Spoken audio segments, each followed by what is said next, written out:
Have Ronick.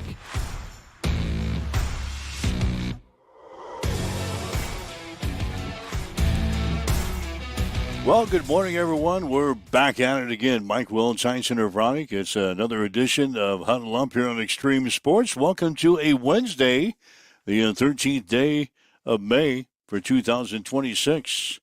Plenty to talk about today. The Nebraska baseball team, they go into Omaha last night and knock off the Creighton Blue Jays by the score of 8-4. It's the first time since 2015 that Nebraska has swept the season series with the Jays, so we'll talk about that coming up. Got some comments as well from Husker head coach Will Bolt on the show today. Redshirt sophomore pitcher Carson Yassa has been named the Big Ten's Pitcher of the Week after his performance against Iowa last week. We've got the Nebraska men's basketball opponents for the 2026-2027 season. We'll talk about that coming up. Nebraska has signed a 6'10", 245-pound forward out of South Dakota State. Hastings College men's golf team performing well at the NAIA National Championships in Silvis, Illinois. The Broncos currently sitting in second place after the first round yesterday.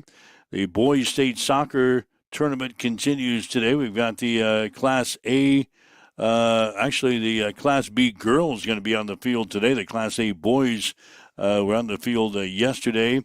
We've got some district track results to talk about this morning. NBA playoffs, the NHL playoffs, all that and more. Some notes, news and notes out of the National Football League. So all that and more is coming up for you here this morning as you wake up, get going with Mike and Tyson on Huddle Up today.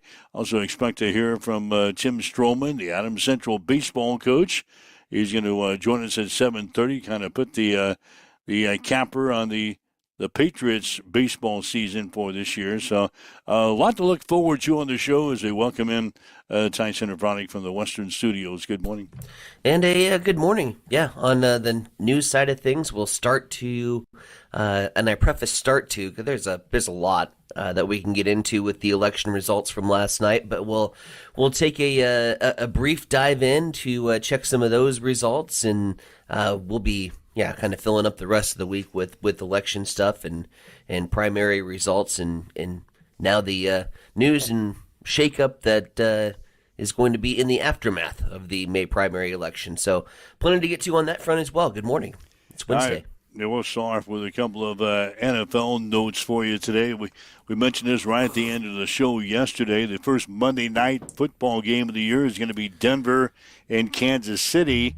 They just announced the matchup early in the day, and then later on they said it was going to be played in Kansas City. So they didn't announce whether the game was going to be in Denver or in Kansas City. The first Monday night football game of the season on September 14th is going to be in Kansas City.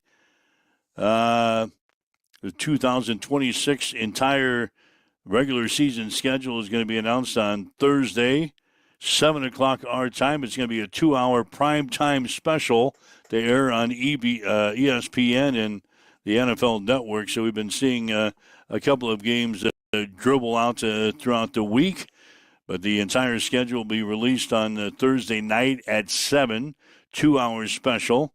So set your viewing. No. Who's watching a special for a schedule release? I will not be. I would like to know in our audience who is going to sit down and spend 2 hours, precious heartbeats, and watch a schedule release. That's 2 hours of your life you'll never get back. If you That's 2 hours too many. You can go to Facebook and the team will post it for you. It's okay. A 2 hours. What bullshit programming is that from ESPN? Yeah, you and I could get through that schedule. Give us 15 minutes. Dude, yes. Give us 15 minutes and we could buzz right on through the schedule. Next.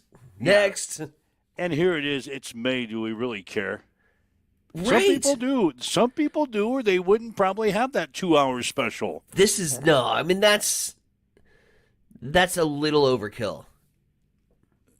That's ESPN, a little overkill. What else do they have to talk about they're right now? Doing hockey playoffs. Yeah, they're doing hockey. Can talk college baseball, I suppose. There's so much college baseball going. Last week of the season, there's a lot of teams that are trying to play their way into a conference. Hey, pick up a baseball game. No, they're going to have a 2-hour special to give you the NFL schedule. Give me lacrosse, for Christ's sake. A 2-hour special? Oh. Would you sit down and watch lacrosse instead of the 2-hour special for the 2026? Yes. I'd watch golf. I'd watch NASCAR. I would watch all the sports over a 2-hour special on a schedule. Maybe not the NBA. Maybe not the NBA. We'll probably recap that on Friday morning in about 15, 20 seconds. Let's do it in 20 seconds. 15, 20. 10 seconds apiece. So the Chiefs and Kansas City, the first Monday night game in Kansas City.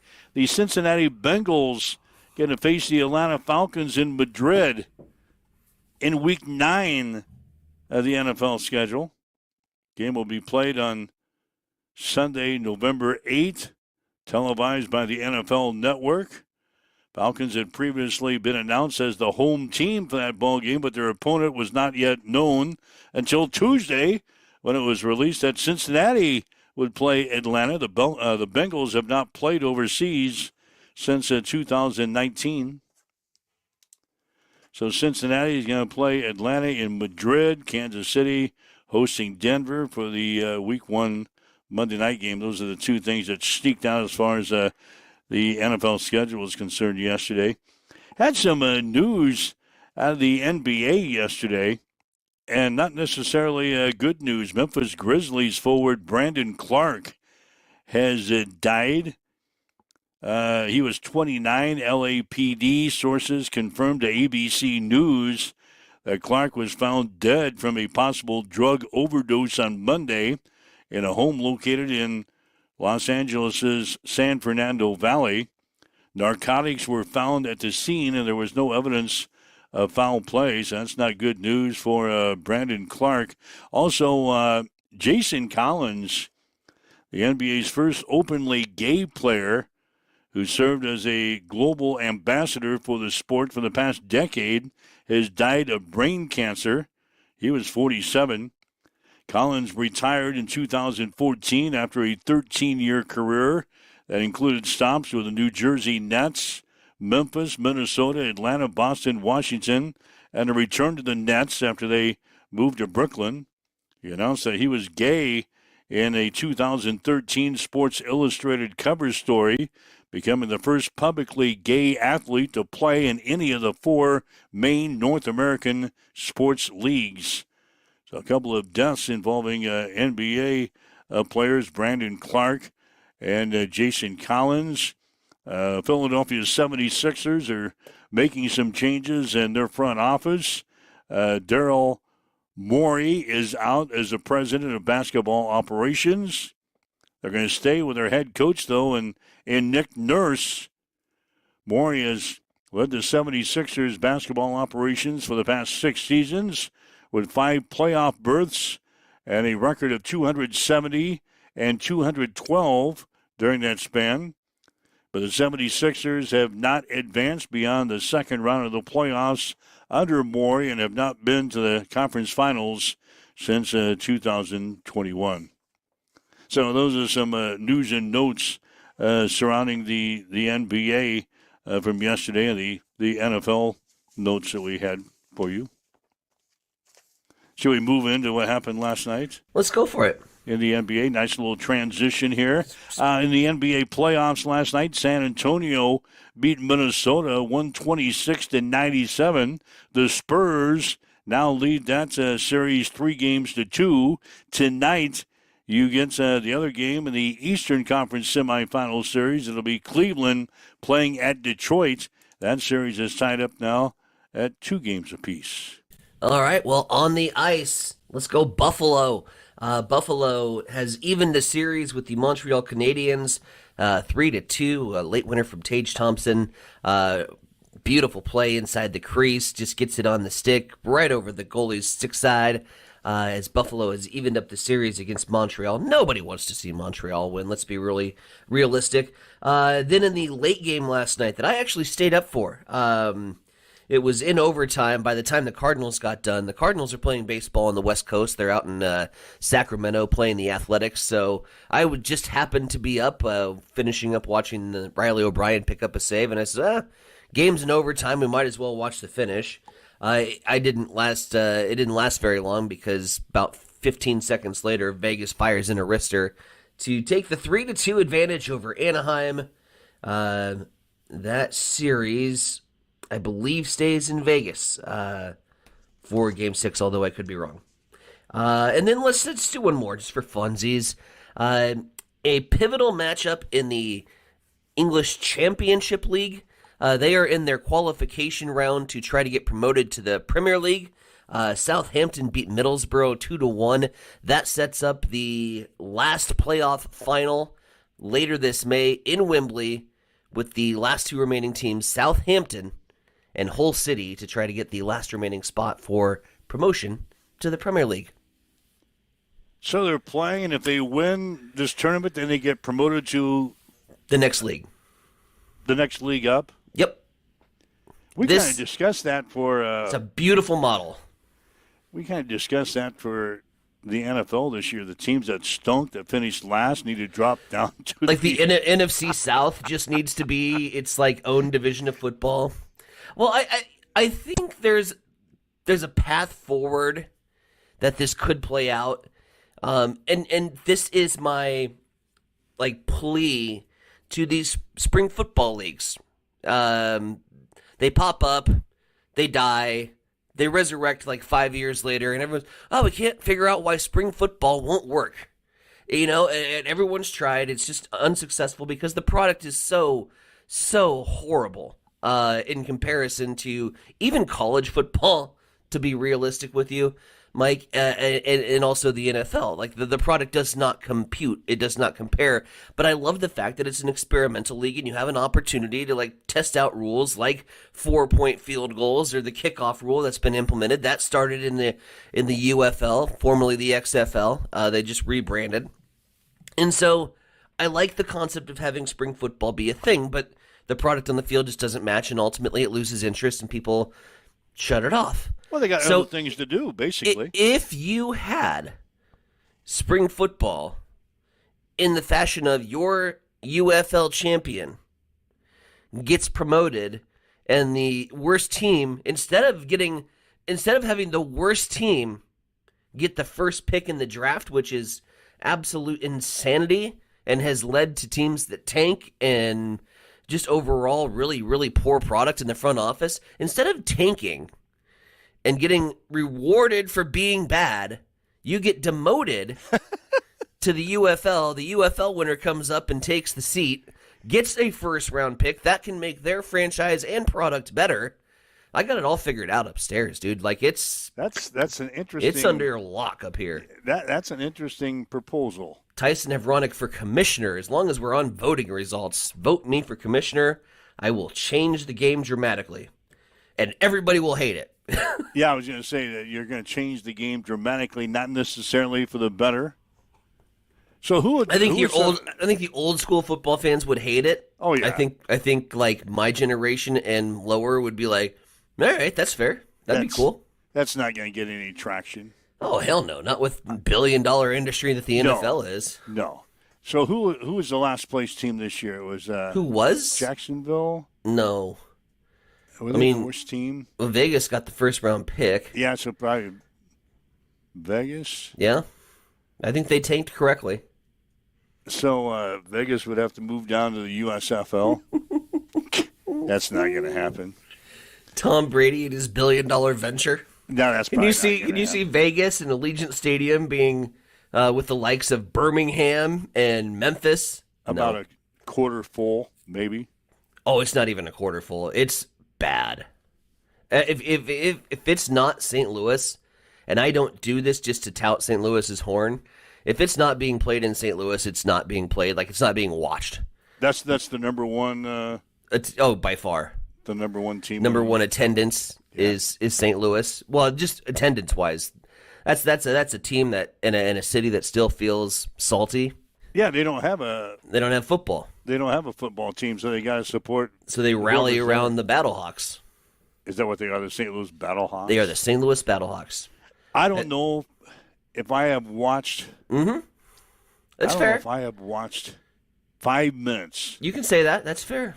in any spring football league that they have had, and that goes back several years. And you're a football guy. Yeah, I'm a football guy. I'm just not into football in spring. There's way too many other things to be doing besides sitting my fat butt on the couch Yep. and watching spring football. That's why those leagues don't succeed. And again, the product on the field does not compute. Yeah, like it's not good. it's pretty sloppy. It's pretty bad football. I mean, pretty bad football, as this fat guy on the couch can say. Oh, that's an ugly play. Get off the couch and do it yourself, dummy.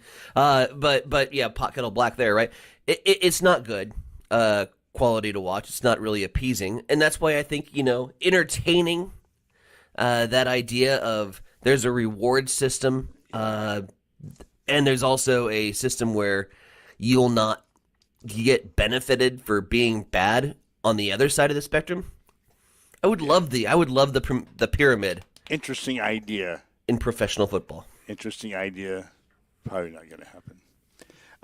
As long as we're on the results, the state soccer tournament continued yesterday. This is like a 10-day deal here before they get this thing all sorted out. Anyway, they're playing at Morrison Stadium in Omaha, home of Creighton Blue Jays.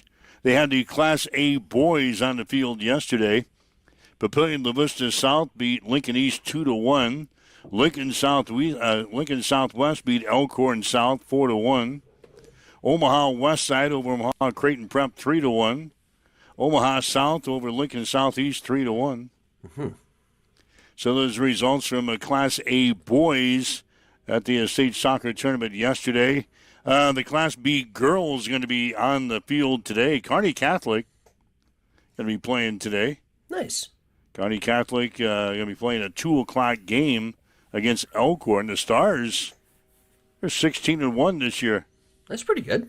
Yeah, so Kearney Catholic will play Elkhorn at 2 this afternoon. First game will have the top seed Lincoln Pius playing Scotus. Oof. And then the other 2 games in Class B girls today will have Blair against Gretna East and Omaha Scott against Norris. One thing about it, state soccer, there's not a whole lot of travel involved. Not with 100% of the teams being out of the metro. Yeah, it's ridiculous. Is Kearney Catholic our only local shout? Let's see. Was Grand Island? No, Grand Island wasn't in. This is a down year for soccer, I think. Well, down year, baseball, high school baseball. Yeah. We thought we were going to get the Patriots in. Sure. And we'll talk to Tim here in a little bit about what happened with the Patriots last week. Basketball got skunked again. Yeah, basketball, we didn't have anybody in. Been a slow week. Slow year. Slow year for the Tri-Cities. Yeah. So, anyway, yeah, Kearney Catholic, good luck to the Stars. They play at 2 o'clock this afternoon. Again, we'll have Tim on. Tim Strom is going to join us at 7:30 today, talk about the Patriots. They had a successful season. They couldn't win the big one last week against Guardian Angels, Central Catholic, West Point, Beamer. Of course, when you got 5 towns combining to form one team, it's kind of tough to play. I just threw that out there. Yeah. Because I struggled with it all day last Friday. Guardian Angels. That was more out of spite than West Point Beamer. So anyway, we'll check the schedule out for state baseball in Class C. Timmy's probably done all the homework. He'll know who the favorites are. So that gets underway. Class A baseball starts on Friday, and then classes B and C will start on Saturday. The Nebraska basketball opponents have been named in the conference. We know who we're going to play. Okay. When we got 18 teams, this is kind of a big deal. We see who know we're going to play. Anyway, we got 18 teams in the league. We're going to have 3 double play games. That means we're going to have a home-and-home series with the 3 teams. And then we've got 1 game apiece with the other 14 schools. That's going to make up a 20-game conference schedule for Nebraska men's basketball this year. Our double play games, which means they're going to be playing a home and away, Michigan State, Penn State, and Iowa. Home games for Nebraska next year in the conference, Indiana, Michigan, Minnesota, Ohio State, Rutgers, UCLA, and USC. And Nebraska's road games next year will be at Illinois, Maryland, Northwestern, Oregon, Purdue, Washington, and Wisconsin. Great. 20 conference games. I say, God. Easy. We're not doing way too early predictions right now. Easy. Don't jump on the wagon yet. Easy. Pump the brakes. Just because we have a schedule doesn't mean we need to put red paper and Sharpie on it yet. We don't need to overanalyze in May about a team that we're going to be talking about in March. 20 conference games. Pump the brakes. NCAA tournament team from a year ago. 15 wins. We face the defending national champion Michigan at home. 14-6. 14. 14-6. And I'm just literally throwing out a round number. Yeah, just because 14 sounded good. Just because 14 sounds good. 14? That might not be bad. 14. What did we do this year? Hell, I don't know. 14. Made the Sweet 16? Yeah. Records be damned. We made the Sweet 16. Okay, I'm gonna one up you. You're gonna say 15? Yeah, I'll go 15-5. Okay. You'll go Glad 14-6. Glad we got that settled in March or in May. Yeah, 15-5. Remember that we did this. I won't. Remember that we did this back in May. I'll make a note of it. Put a sticky note somewhere in your. I'll put a sticky note up here on my list of shit to remember. Yeah, my well-organized office here. I'll put a sticky note up that we went 14-6 and 15-5 for Nebraska men's basketball for the conference. We'll talk about that when we. No in-depth analysis, just print off a number. Yeah, we'll probably get the women's release today. Oh, I would good. imagine that's kind of how they do that stuff. Nebraska baseball, they got out to an 8-0 lead last night over Creighton. They held on, beat the Blue Jays 8-4. First time since 2015, Nebraska has swept the series with the Jays. Woo-hoo-hoo. Drew Grego had a good night last night. School record 3 doubles. Had 3 RBIs as well. Did he go 4 for 4? No, 3 for 5. 3 for 5. 3 for 5. I didn't see if he got his last hit or not. 3 doubles, 3 RBIs. Cooper Kasky picked up the win on the mound, Nice. allowing 3 runs on 3 hits. They kind of extended him a little bit, 5 2/3 innings, because of the schedule coming up this weekend. Mm-hmm. They extended Kasky a little bit, 5 2/3, 4 strikeouts. Nebraska down 38-14 in the season. They'll close out the regular season with a 3-game series at Minnesota beginning tomorrow. Mm-hmm. So Nebraska got done with the Creighton. They went back home last night to sleep in their beds. They're going to wake up this morning and they're going to head for Minnesota. Thursday, Friday, Saturday. You think they series. went back? I think he'd just keep going. Yeah, they might have just keep going. I heard Will Bolt earlier in the week say they were going to head to Minnesota on Wednesday morning. So Huh? maybe they spent the night in Omaha and catch an early morning flight out. There you go. Yeah, I don't know. You wouldn't fly. Are they going to fly out? You'd bus it. Would you? It'd be like an 8-minute flight. Omaha to Minneapolis? We're at cruising altitude. Put your tray tables down. Lock your seatbelts. You can now remove your seatbelts. Okay, please put your seatbelts back on. I've been on flights like that. Well, it's about that way for Vegas. I've been on flights like that. Vegas is like 2 hours, but it don't seem like 2 hours. You don't even barely get drink service down in Vegas flights. You got to have a good airline. Rockin' stewardess. And you certainly can't have 2. Oh, hell no. Yeah, you're lucky to get one. Like I said, I think I by the time that drink service came around, went through my aisle, she came back with the drinks. We were already getting ready to land, so I just so you can chugged only it. you can only have one. Yeah, Maybe they got it figured out. They do take a lot of time. By the that time is you so get up long. and get at cruising altitude, and then the light comes on, and then you go back through the cabin and see what everybody wants, and then by the time they go back and get it on the damn tray. Yeah, exactly. Why can't they just bring it around like the golf cart lady? The beer cart. Just have it on ice, ready to roll. That's a good idea. You've come up with a couple of good ideas today. That's a good idea, too. Why don't you just have that on the tray and roll her down the aisle? Have it ready to roll. I mean, why go back up in the preparation room and get all that stuff handled? Just roll the damn tray down like the golf cart ladies. Yeah, that's another great idea. I'm not here to solve all of the world's problems, just the most important ones. That's 2 in one 30-minute segment here on this show. Should we take a break before we better 7:30? because Tim's going to be calling in. You know, Right. Tim. He doesn't run on our time, but he'll call in. 7:26, waking up with Mike and Tyson here this morning. This is Huddle Up on Extreme Sports. Again, if you'd like to chime in with us, 402-834-1330. That's the number that Tim's going to use here in a little bit. 402-834-1330. If you'd like to leave us a message on our social media sites, we're monitoring those comments as well as you. Wake up with Mike and Tyson here this morning on Huddle Up.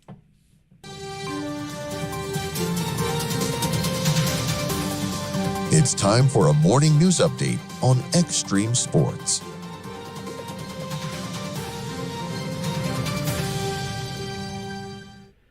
All right, we'll dive into some of the initial election results from last night's primary election day in the state of Nebraska.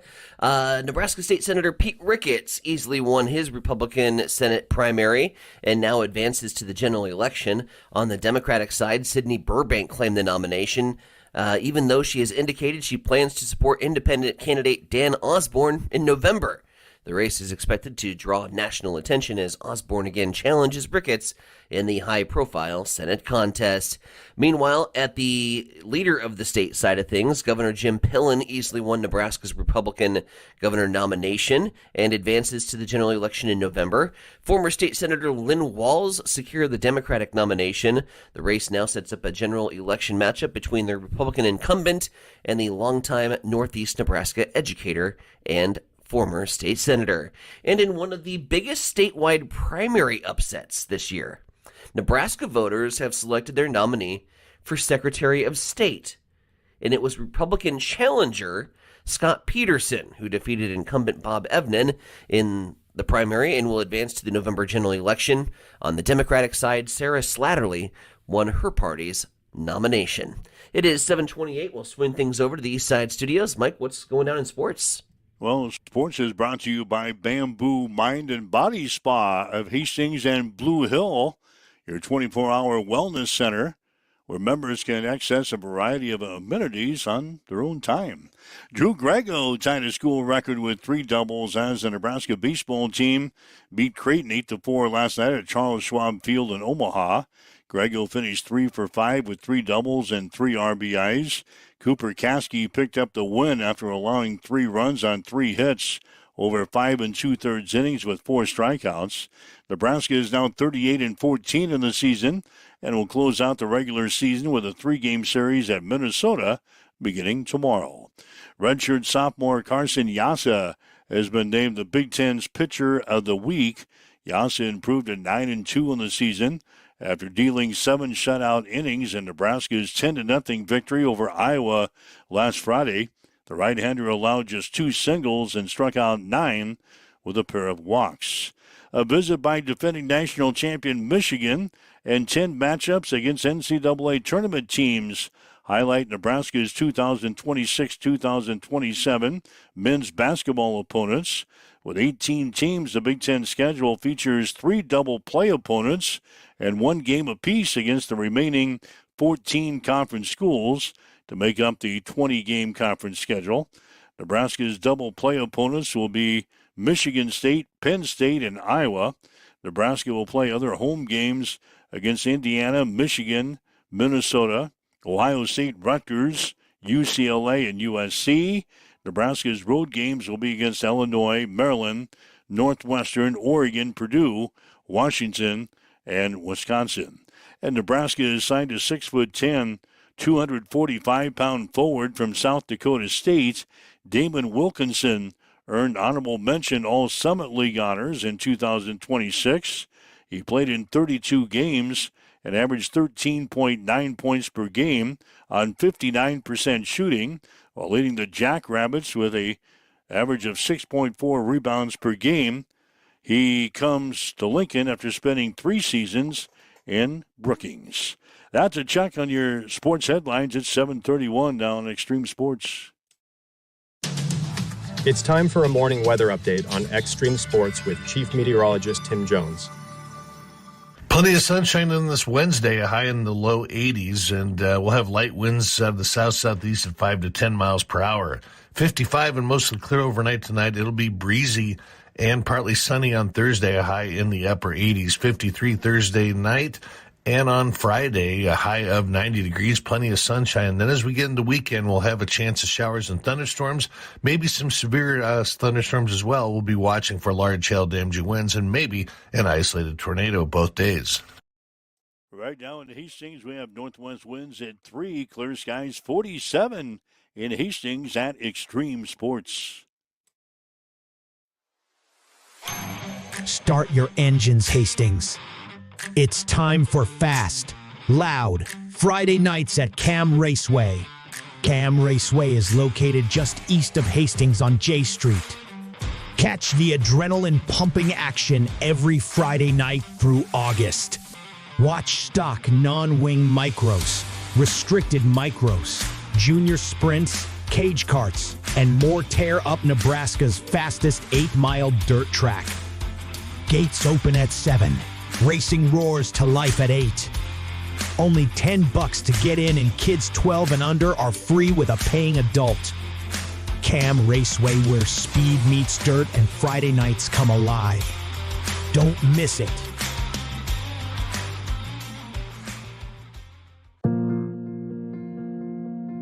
I'm John Butler, funeral director and owner at Livingston Butler Volland Funeral Home and Cremation Center in Hastings. And I'm Nikki Butler, the Advanced Funeral Planning Specialist. Whether you choose a traditional service, cremation, or a unique memorial service, our experienced staff is here to help guide you through every step. Visit us at lbvfh.com to learn more about our services and how we can support you.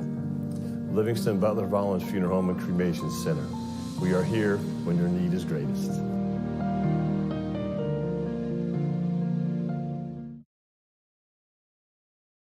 Hamilton has been providing IT solutions for businesses across the state of Nebraska for more than 3 decades. We know that Nebraska businesses are a driving force of support for the communities in which we live and work.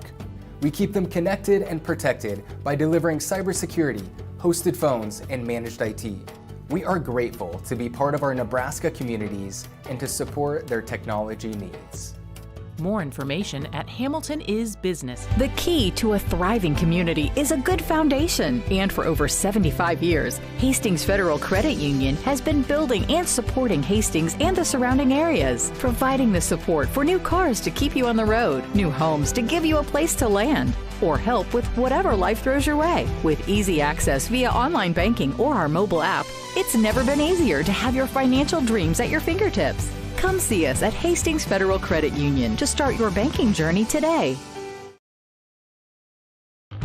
This summer, baseball lives on Extreme Sports. Extreme Sports is your exclusive home for American Legion Baseball, bringing you every big moment from Hastings 5 Points Bank, Hastings Johnson Imperial Homes, and Hastings Runza. From the first pitch of the regular season to the intensity of the postseason, we've got it all covered.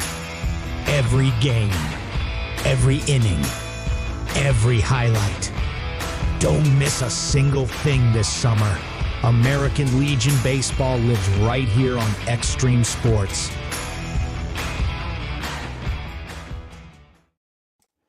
All right, Mike Willis, Center Veronica with you. It's Huddle Up on Extreme Sports for this Wednesday, 7:35. We were talking Nebraska basketball in the first half hour. The 2026-2027 men's basketball opponents for this year have been announced. 20-game schedule. Tyson has predicted an early season 14-6 record for the Huskers. I one-upped him at 15-5. IT Guy has chimed in on our social media sites. He says Final Four for the Huskers next year, LOL. So I don't know if that means that he's kidding or that's what he feels. Yes, it means he's kidding. Final Four, LOL. Means we pump the brakes in May. Some breaking news racing-wise. Catherine Legg is going to be doing the double this year. She's going to be running in the Indianapolis 500 and the Coca-Cola 600 on the NASCAR circuit. There's been 5 other drivers that have attempted that, and they've been all men. Should be the first female driver to attempt to drive in the Indianapolis 500. Then she'll hop on the plane and head for the Coca-Cola 600. It's tough to do. Danica Patrick did that, didn't she? Oh, God, I don't know if she ever attempted that. Danica did. Kyle Larson was the last to do it, or try to do it. You've got to have things that just match up exactly. They had a rain delay at Indy, and Kyle wasn't able to pull that off. But anyway, we'll talk about that maybe in a couple of weeks when we get closer to the Indy 500. Tim Stroman is going to join us this morning. He's the Adams Central baseball coach, and now, I don't know what he's doing now. We're not doing. Let's ask him. Yeah, we're not doing the high school baseball because the Patriots were beaten out of the districts last week, and we thought we were going to be playing in the state tournament this week, Coach. But you've got some days off now. You can fully concentrate on your little 10U baseball team now. That's right. The season got over. What was it? Friday. And I already got our new depth charts put together. I actually sent down an interest form because, not being in the school districts, which these numbers I'm pretty amazed with. But we sent out our interest form just to see, the last 3 years I've really put a lot of attention to getting the program kind of where I want it. But it requires a lot of work. We haven't really focused on the other sports at Adams Central. I have all these youth camps and clinics that they do. And so I sent out an interest form just to see who is interested in playing high school baseball like at this point in their lives or would be interested in the summer camp. And we had over 78 people submit an interest form. So I went through and just put together how many kids per year, and this is, just talking about youth sports stuff, numbers that I like to see and why they tend to trickle down as they get up, whether it's not enjoying it, they lose interest in it, but, man, the super high, the numbers are great. We have, I think, 15 kids from surrounding smaller school districts that are interested in attending and possibly looking into, attending Adams Central. So it's a cool thing to see. All right, Coach, you wrapped up the season last week, losing to Guardian Angels Central Catholic West Point Beamer 12-4 in the district championship ball game last Friday. Let's start there. A ball game that kind of got out of hand late in the contest. Just your feelings on your final game of the season last Friday.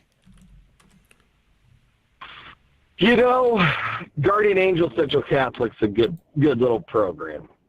They got about 9 different letters and cities in their name, but they're solid. And you go back, you look at our record, we're 22-7, and that's the best record any Adams Central baseball team has had in the history of the program. So you go back and look at it, and you look at who those losses are to. And 2 of them are to Guardian Angel Central Catholic, the only Class C team to actually beat us this year, and the rest were Class A and Class B teams. But, I think I'll never say not making the state tournament's a good thing, especially if your team's competitive. But there was this kind of just expectation that was kind of untalked about, or they just expected. Obviously, the expectation's there. But I think people just kind of, expected it to happen. And there's so much work and so much focus and so much things that define being able to make the state tournament. And there's just going into districts and wanting it more than the other guys. And, when we started that game on Thursday, I could see kind of that just expect out of the team. And that's no fault to them.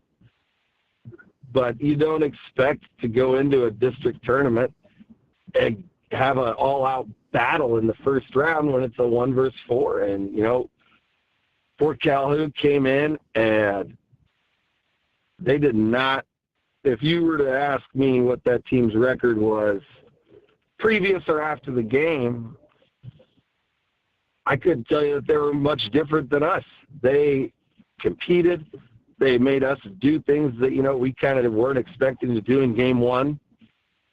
And game 2 came along, and we played really good the first 3 or 4 innings. But like I said, there's so many things that just define your season.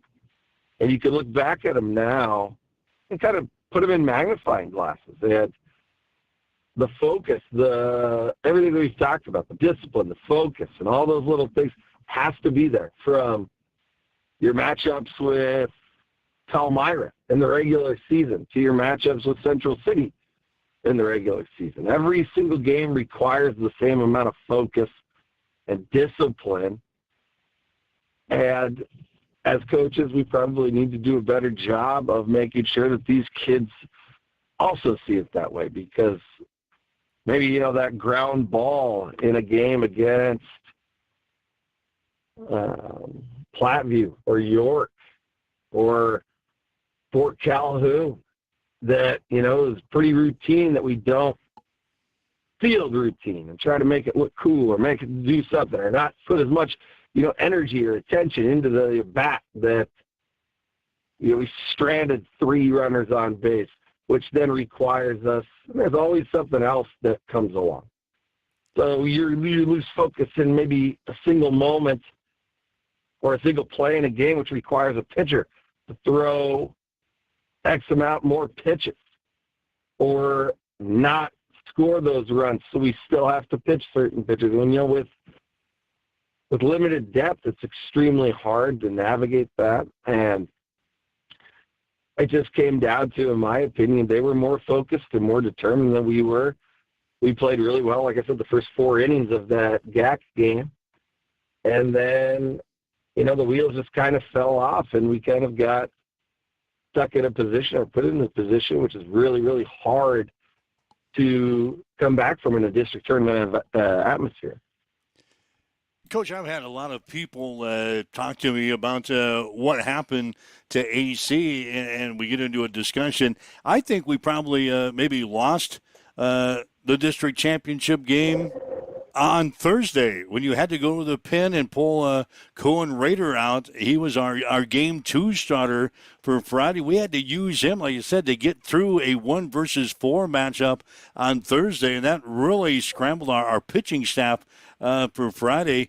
If Cohen was available probably for Friday, I think we would have won that ball game, but he was unavailable to throw on Friday. We had to throw him on Thursday. So getting through Thursday was probably the key matchup, I think, in the whole tournament. Would you agree with that?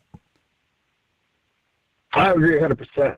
And as a coaching staff, we've discussed that as well. And it's tough. We experienced some injuries to our pitching staff. I know that Aiden Krejci threw on Friday, but seen him for the last 2 years. He wasn't at 100%. We lost Cody Funk. We had to go to Cohen, and that's, just touching on the execution and the discipline. You go back to that Fort Calhoun game early, we left again, 9 guys on base and made 4 or 5 errors. And they weren't difficult plays. They weren't overpowering us on the mound. And it just goes back into that discipline of, man, maybe if I would have given myself a little bit better at bat with the bases loaded at 1 out, not just trying to hit it over the fence. Or maybe if I gave myself a little bit more practice during the season on making plays routine and fielding ground balls in front of us, we wouldn't put ourselves in that position to have to go to our ace. And I've had a lot of people ask me, well, why would you go to Cohen there? Well, you know what? We were down 5-1. And that's the other thing that comes into it. There's people that, that aren't around the game kind of as much and know the intricacies of how the PowerPoint systems actually work and everything like that. But if we lose that Fort Calhoun game, just like we lost the GAC game, your season's over. And so it's a really difficult thing to manage. Do you use your ace? Well, absolutely. You're down 5-1. Your season's on the line. If you don't throw your ace, I think there's going to be a lot more questions there than if you do. And we did get to a point in that game Thursday where we had him at a good number. And we had him at 30 pitches. And I had this conversation with him personally. I said, if we don't score another run, you're going back out there. And I said, and if we do, I'm going to go to somebody else. But there is a possibility that we will re-enter you if things start to go south. So it was just, and I'm not saying that, we beat ourselves 100% in that game. But because Fort Calhoun was phenomenal. Like I said, I couldn't believe the way that they played and the way that they competed was absolutely phenomenal. And that's what you want to see in a district tournament. I might be unlike other coaches, but I would rather see good baseball at the end of the season across the board than walk into a district tournament and beat the shit out of somebody by 20, and just like it's a regular season game on a Tuesday night. So it's tough, and it's really hard for me as a coach to hear that, well, you got to be disappointed that, with the way the season went. When, I told those guys after the game, it's almost the complete opposite for me. They did things that, I don't think us coaching staff and people didn't think that they could accomplish with the, the number of players we had. We play a 29-game schedule, and we have 23 kids in our program. And that includes the JV schedule as well.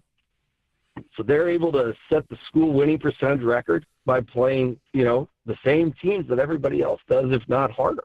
I mean, you look at how they competed against Central City. They 10-run another state team. We 10-run another state team twice. They completely rewrote the team offensive record book. We had more individual records set than any years that I've been here. So it's hard for me as a coach because I told him, I said, this loss doesn't define who you guys are as a team. What you guys were able to accomplish this year is phenomenal. And it's really difficult always to see a season end, but to say that it ended,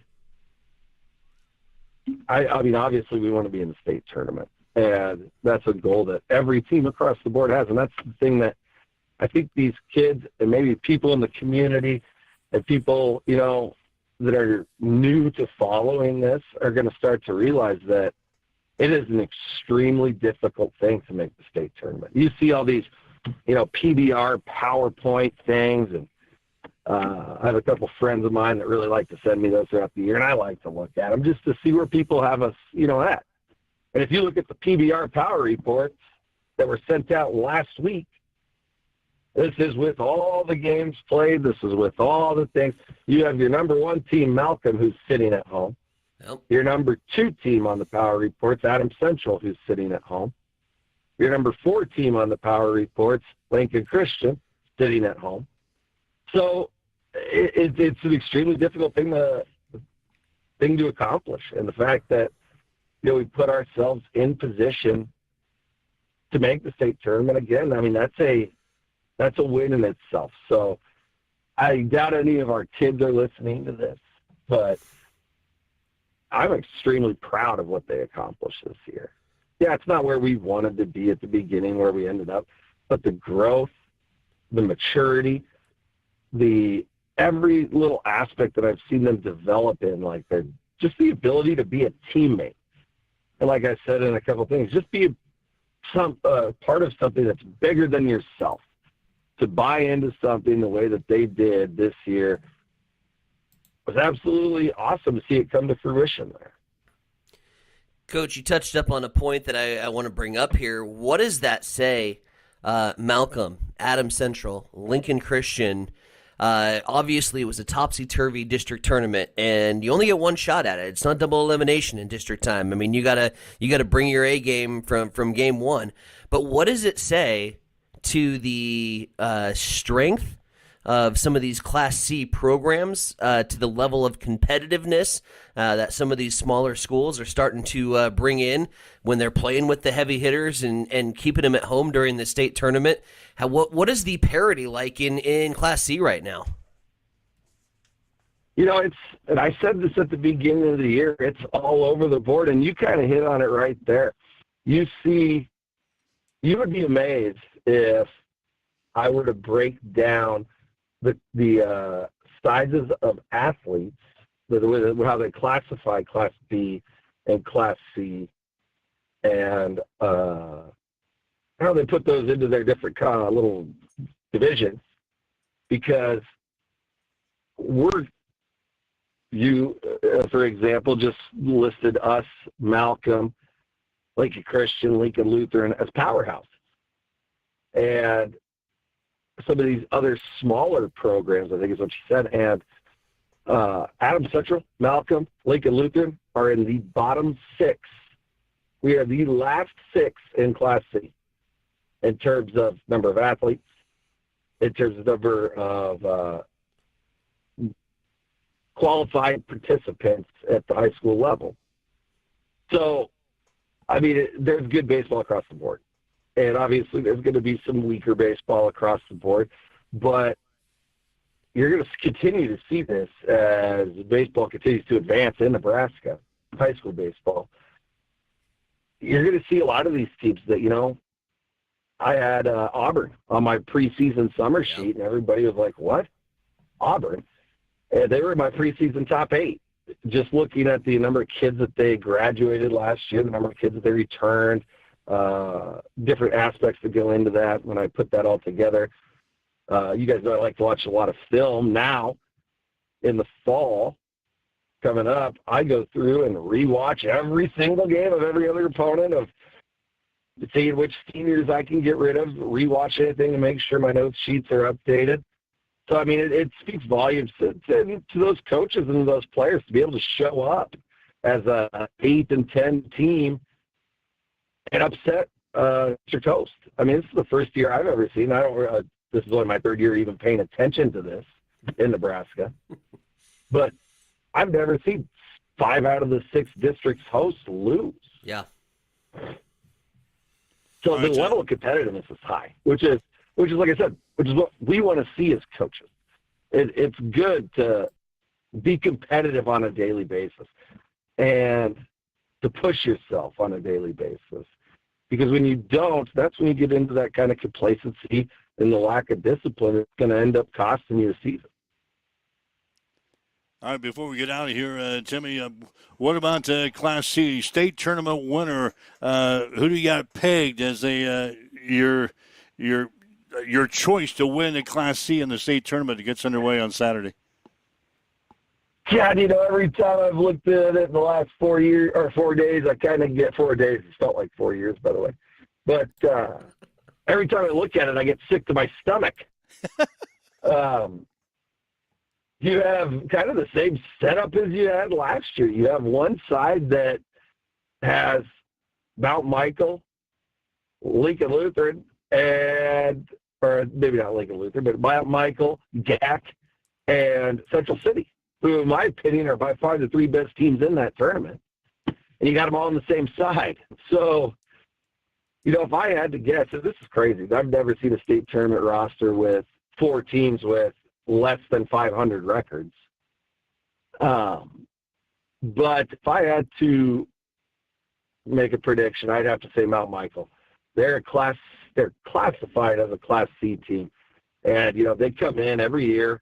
They've made the state tournament the last 3 years since I've been here with a losing record. But you pull up their schedule, and, they get put through the ringer.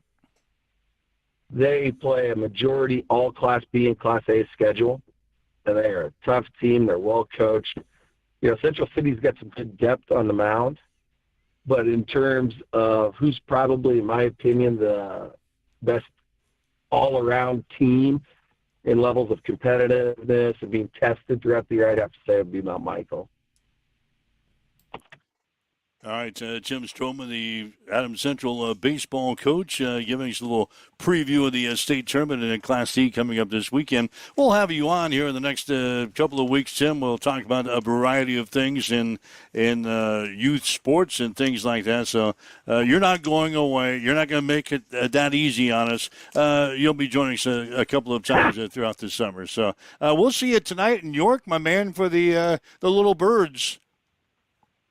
Oh yeah, we got a big doubleheader today, so hopefully we can travel safe. I was getting a lot of flack for you're doing a doubleheader on a weeknight, but there's another team in our organization I think that's going to Seward tonight, so I think I'm getting some brownie points in that regard. But yeah, it's an exciting time, and the kids are glad that there's always silver lining in things, and yes, I would love to still be with the high schoolers, but these little kids see us pour our energy and effort into the high school, and it's nice this time of year for those guys to get to experience a full, committed coaching staff. So I'm looking forward to it. All right, buddy, we'll see you tonight. All right, see you guys. All right, Tim Stroman, the Adams Central baseball coach, joining us here today. One thing about it, he blows through the half hour, doesn't he? It is nice to talk baseball for a half hour on the show. Well, yeah, I wasn't expecting that. But also, 3 questions.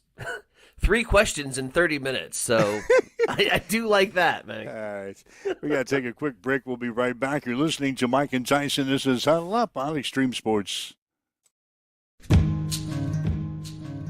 You could sit at home this weekend, or you could be 350 feet above the North Loop River Valley with a glass of wine in hand. At Miletta Vista Winery, we've got the view, the food, and the wine to make the drive worth it. Lunch, dinner, or small plate appetizers, Friday, Saturday, or Sunday. No stress, no rush, just a better way to spend your time. Miletta Vista Winery. Come and see what you've been missing. Miletta Vista Winery, St. Paul, Nebraska. Let us know you're coming. 308-754-4416. Connet Auto Care is the trusted name in automotive repair and maintenance services in Hastings. We're a gold-certified Napa Auto Care Center. Our ASE-certified technicians have the Blue Seal of Excellence, receive continuous training, and are committed to providing the best service your vehicle can get. Whether it's preventative maintenance, major repairs, or just an oil change, Connet Auto Care is here for you.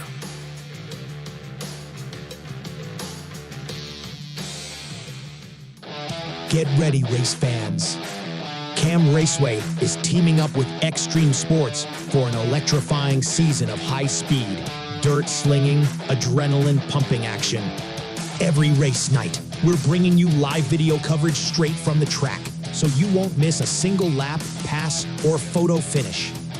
From non-wing warriors to cage karts, flat karts, and the A-class wing beasts, we've got it all.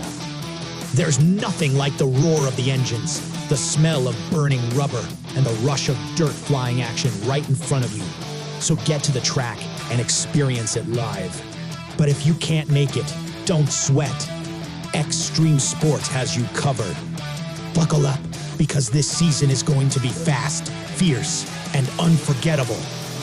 Make sure you like and follow Extreme Sports on Facebook to get all the latest updates, and we will see you at the track. All right, Mike Wills, Heinzen, and Veronica is huddled up on Extreme Sports for this Wednesday. Wanted to mention this before we get out of here today. The Hastings College men's golf team is currently in second place after the first day of the NAIA National Championships in Silvis, Illinois. The Broncos shot an 8 over par on the opening day. Oklahoma Science and Arts is the leader at +1. Taiki Sugawara of Hastings is currently tied for 5th place. He is at 1 under par. The Broncos will have to be one of the top 15 teams after today's round to make the cut for action on Thursday and Friday. So Hastings College golf team, their first ever appearance in the national tournament, performing well. They're currently in second place, trailing Oklahoma Science and Arts after the opening round, trailing by, some 7 strokes or so. So they'll be playing again today. If they're the top 15 in the top 15, they'll play again Thursday and Friday. So that's what's going on with Hastings College men's golf. There we go. Did the golf clap. Danica Patrick did not try the double-double. We had to go in a deep dive into research for that one. Apparently it was the Indy and the Daytona. That she ran. Whatever. Not the double as we know it today. So I hope that our racing gurus in the lobby helped us out with that conversation. Thought it was going to turn into like a family argument for a second. Yeah, like, yes, she did. No, she didn't. Yes, she did. I'm like, uh-oh. I started something.